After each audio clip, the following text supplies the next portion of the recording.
여러분 안녕하십니까? 헬로티비 뉴스입니다. 의정부시가 의정부 역세권 개발을 추진 중인데요. 예상 사업비만도 1조 3천억 원에 달하는 대규모 사업입니다. 의정부시의회 내부에서도 사업을 두고 의견이 갈리고 있습니다. 지역경제 활성화를 이끌 희망찬 도전이라는 평가와 함께 막대한 사업비를 포함해 무모한 도전이라는 지적도 나오고 있습니다. 이재필 기자의 보도입니다. 지난 7월 의정부 역세권 개발 마스터 플랜을 발표한 의정부시. 의정부역 동축과 역전 근린공원에 총면적 29만 6천 제곱미터 규모의 60층과 24층짜리 건물 2개 동을 짓는 것이 주요 내용이었습니다. 정식 명칭은 의정부 비즈니스 컴플렉스, 호텔과 컨벤션 공간, 연구시설, 청년 임대주택 등으로 구성한다는 계획입니다. 지난 6일 열린 의정부시 의회 본회의에서는 이 의정부 역세권 개발 사업이 핵심 이슈로 다뤄졌습니다. 시정 질의에 나선 김지호 의정부시 의원은 사업이 원활히 진행될 수 있을지 의문이라고 지적했습니다. 사업 부지는 미군 기지를 반환받아 이미 공원으로 조성된 곳으로 사업을 추진하려면 용도 변경을 위해 정부의 동의를 얻어야 하는 데다 1조 3천억 원이라는 막대한 사업비를 재정난을 겪고 있는 의정부시가 감당할 수 있겠냐고 강조했습니다. 지금 이 부분을 1조 3천억에 대한 부분을 민간 투자자가 투자할 것인지 아니면은 SPC 특수목적 법인이 프로젝트 파이낸싱을 통해서 PF를 통해서 그 투자금 모아서 사업을 할 것인지. 우리 의정부시는 그 땅을 도시공사에 현물 출자를 하고 도시공사가 땅에 출자하는 형식으로 해서 지분을 갖고 들어가게 되는 거죠. 그 나머지 부분을 민간에 출자를 받아서 하게 되는 것입니다. 지금 의정부에 무슨 돈이 있어서냐라고 말씀하셨는데 돈이 없으니까 해결 방법을 찾아가는 겁니다. 반면 김현채, 권한나 시의원은 5분 자유 발언을 통해 의정부 비즈니스 컴플렉스가 조성된다면 침체된 지역 경제에 활력을 불어넣을 수 있을 것이라고 기대감을 나타냈습니다.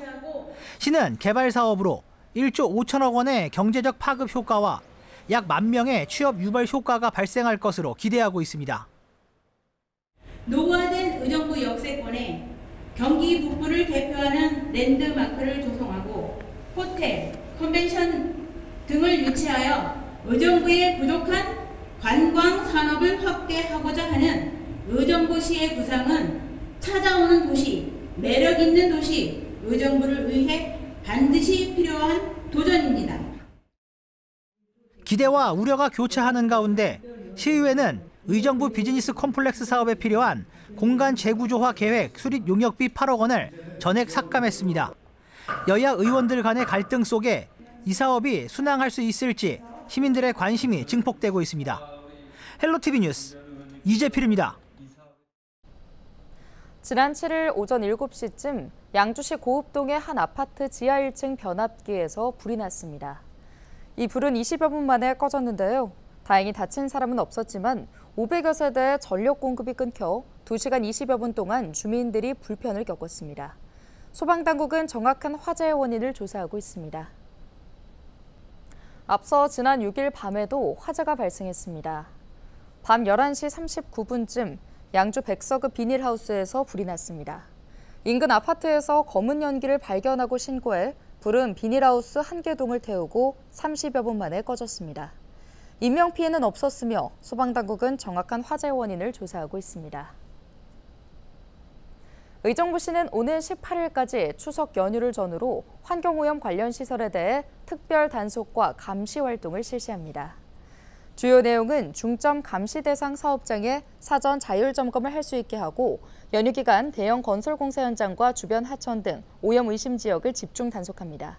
의정부시 관계자는 폐수 무단 방류 등 환경오염 행위를 목격한 시민은 국번 없이 128번으로 신고해달라고 말했습니다. 양주시가 다음 달 1일부터 하늘한 추모공원에서 시민 전용 봉안당인 양주시 추모관을 운영합니다. 양주시 추모관은 3년 이상 거주한 양주 시민이 사망한 경우 안치할 수 있으며 사용료는 70만 원입니다.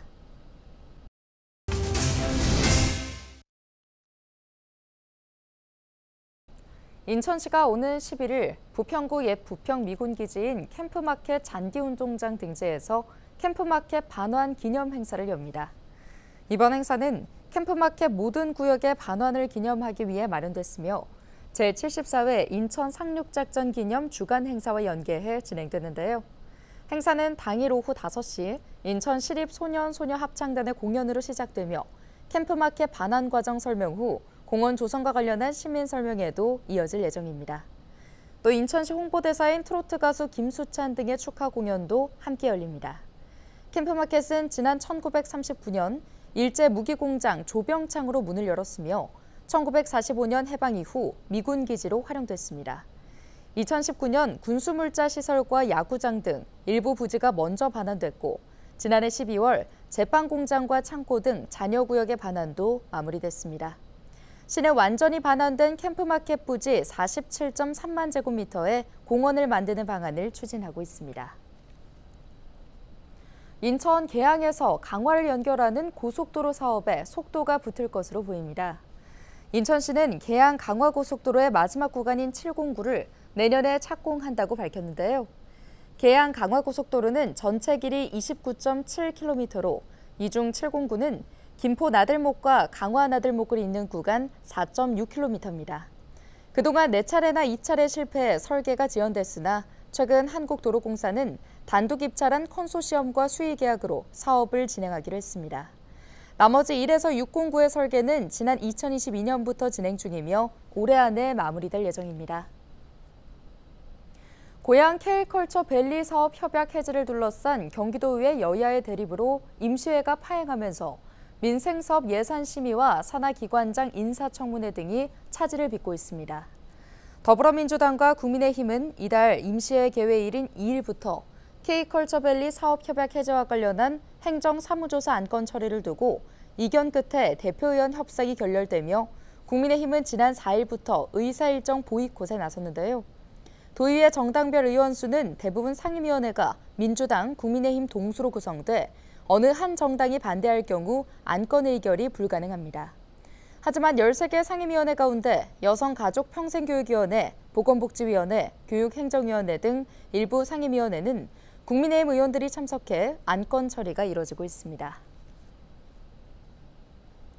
자연공원 인근에서 불법 영업을 벌인 음식점 등이 경기도 특별사법경찰단에 적발됐습니다. 경기도 특사경은 지난 8월 2일부터 16일까지 2주간 자연공원과 인근 음식점, 야영장 등 120개 현장을 확인하고 불법 위반 행위를 적발했는데요. 이번에는 남한산성 도립공원, 연인산 도립공원, 수락산 도립공원 3개 공원과 인근 지역 영업장을 집중 조사했습니다. 적발된 주요 위반 사항은 개발 제한구역 내 공작물 설치 3건과 무당형질 변경 2건, 하천, 공유수면 불법 조명 2건 등 모두 9건입니다. 도 특사경 관계자는 도민이 안전하게 도립공원을 이용할 수 있도록 앞으로도 수사를 이어갈 방침이라고 말했습니다. 경기도가 CJ 측의 협약 해제 인정으로 K컬처밸리 사업에 걸림돌이 없어졌다며 토지 반환금 1,524억 원 마련을 위한 추가 경정 예산 통과에 경기도의회에 협조를 요청했습니다. 김성중 경기도 행정일부지사는 9일 도청 브리핑룸에서 기자회견을 열고 CJ도 K컬처밸리 사업의 협약 해제됐음을 인정했다라고 설명했는데요.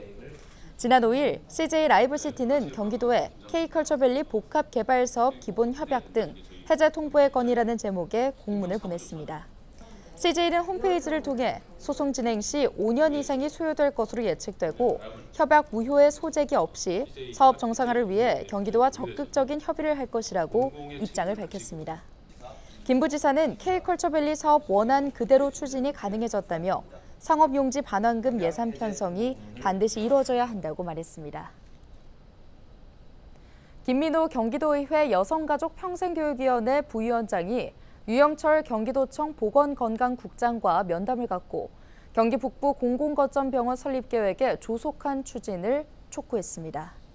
김민호 부위원장은 경기도 균형 발전을 위해 가장 필요한 시설은 보건의료시설이다라며 특히 양주시와 같은 신도시 지역에서 소아응급실 부재 등 의료 인프라 부족 문제가 심각하다고 다시 한번 지적했는데요. 이어 김민호 부위원장은 지방소멸과 의료 인프라 붕괴는 악순환의 관계라며 경기도가 이 문제 해결에 앞장서 주길 바란다고 말했습니다. 또한 경기 북부 공공거점병원 설립 계획을 조속히 추진해달라고 재차 강조했습니다.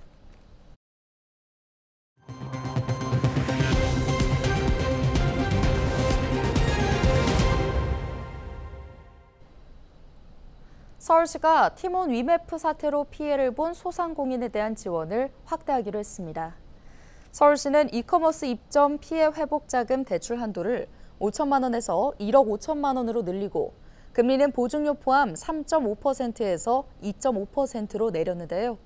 대출 신청은 서울신용보증재단 모바일 앱이나 서울신용보증재단 누리집에서 할 수 있습니다. 서울시는 또 피해 소상공인 전용 온라인 기획전 슈퍼 서울위크도 개최하는데요. 참여업체는 최대 100만 원의 할인 쿠폰과 함께 판매 수수료, 광고료 감면 등을 지원받을 수 있습니다. 서울시가 부동산 개발업체 980여 곳을 대상으로 실태조사에 나섭니다. 부동산 개발업은 일반인에게 판매 또는 임대할 목적으로 부동산 개발을 수행하는 업종을 말하는데요. 자본금 3억 원 이상의 사무실과 상근 전문 인력 2명 이상 등의 등록 요건을 갖춰야 합니다. 서울시는 10월까지 전자문서 지갑 시스템을 활용해 서면 조사를 진행한 뒤 위법이 의심되는 부동산 개발업체에 대해서는 현장 점검에 나설 계획입니다. 시는 등록 요건을 갖추지 않은 부실업체가 적발되면 등록을 취소할 예정입니다. 서울시 관계자는 등록 요건을 갖추지 않은 부동산 개발업체는 사기 분양이나 거짓 광고 등으로 시민에게 손해를 끼칠 우려가 있다며 이번 실태조사를 통해 불법 행위를 사전에 차단할 계획이라고 설명했습니다. 인천시가 다가오는 추석 명절을 대비해 생활쓰레기 특별 수거체계 운영 등 관리 대책을 추진합니다. 시는 연휴 기간 생활쓰레기 적재로 인한 시민 불편을 최소화하기 위해 군구에서 반입하는 생활쓰레기의 광역 폐기물 처리 시설 반입 일정을 별도로 지정해 운영하기로 했는데요. 송도와 청라 소각시설은 15일과 17일을 제외한 연휴 기간 내내 가동되며 수도권 매립지도 16일에는 반입이 허용됩니다. 또 시와 10개 군구는 연휴 기간 중 생활쓰레기 처리 등 불편 민원에 대비해 별도 상황실을 운영하고 군구별로는 긴급 기동반도 운영할 예정입니다. 아울러 광역 폐기물 처리 시설 사전 점검을 비롯해 관광지 등 다중 밀집 지역의 쓰레기 분리 배출 시설 사전 정비와 선물 세트류 과대 포장 여부 등에 대해서도 집중 점검해 불필요한 쓰레기 발생을 최소화할 계획입니다. 인천시는 오는 14일에서 18일 추석 연휴를 앞두고 교통과 응급의료 등 12개 분야의 세부 대책을 마련했습니다. 우선 귀성객들을 위한 대중교통이 편리해지는데요. 고속버스와 시외버스는 총 69대를 추가 운행하고 여객선도 평소보다 17회 더 운항합니다. 또 오는 15일부터 18일까지 나흘 동안 원적산 터널과 만월산 터널에서 모든 차량의 통행료를 면제합니다. 추석 당일인 17일에는 성묘객이 몰릴 곳으로 예상되는 인천 가족공원에서 차량 진입을 전면 통제합니다. 대신 오전 8시부터 오후 5시까지 부평 삼거리역 2번 출구에서 인천 가족공원까지 3분 간격으로 셔틀버스를 무료로 운행합니다. 16일부터 18일까지 4일 동안 인근 제1고등학교 운동장을 임시 주차장으로 개방해 성묘객들의 주차 불편도 줄일 방침입니다. 인하대병원을 포함한 25개 응급의료기관의 응급실을 24시간 운영하고 연휴 중 지정된 날짜에 문 여는 병의원과 약국을 통해 비상의료체계도 유지할 계획입니다. 이외에도 수돗물을 안정적으로 공급하고 누수 등 민원을 신속히 처리하기 위한 24시간 기동 복구반도 운영하기로 했습니다. 경기도와 경기도 일자리재단은 경기도 적합직무 고용지원금 사업의 하반기 참여기업 모집 기준을 완화해 확대 모집합니다. 경기도 적합직무 고용지원금은 50대 도민을 정규직으로 채용하는 도내 중소 중견기업에 1인당 최대 960만 원을 1년간 지원하는 사업인데요. 일자리재단은 보다 많은 기업 지원과 베이비부머의 안정적인 일자리 마련을 위해 지원 연령 조정과 적합직무 최적화 등 사업 범위를 확대했습니다. 오늘 준비한 소식은 여기까지입니다. 함께해 주신 여러분 고맙습니다.